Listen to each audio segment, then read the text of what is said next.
Now, in question number 4, the diagonal of a quadrilateral shaped field is 24 meter and perpendicular dropped on it from the remaining opposite vertices are 8 meter and 13 meter.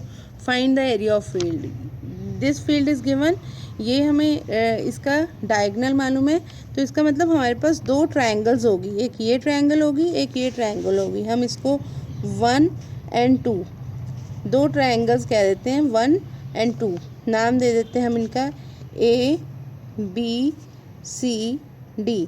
तो एक triangle हमारे पास total quadrilateral का जो area है, quadrilateral A B C D is equal to triangle A B C plus triangle A C D, यानी कि area of quadrilateral A B C D area of triangle A B C और area of triangle A C D के equal हो जाएगा. A B C का area है हमारा half into base into height, और इसी तरह इसका half into base into height. इस ट्रायंगल के लिए हमारा ए बी सी ट्रायंगल के लिए बेस है हमारा ए सी और हाइट है हमारी ये O B.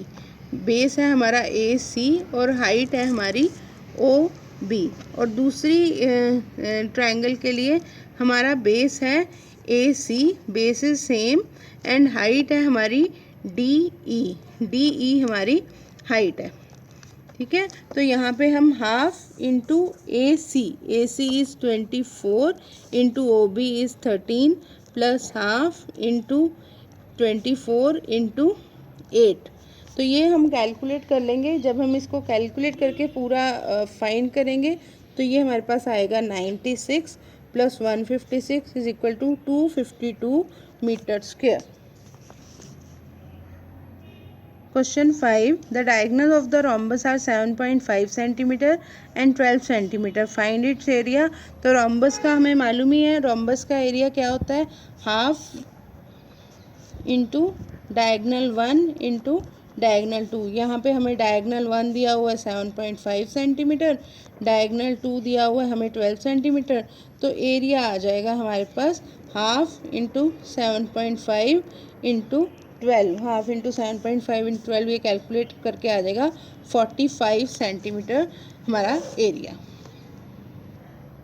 Find the area of rhombus whose side is 5 centimeter and altitude is 4.8 centimeter.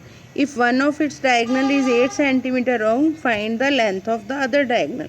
इस क्वेश्चन में हमारे पास साइड दी हुई है रोम्बस की सारी साइड्स इक्वल होती हैं. तो अगर हमारे पास ये रोम्बस की शेप हो,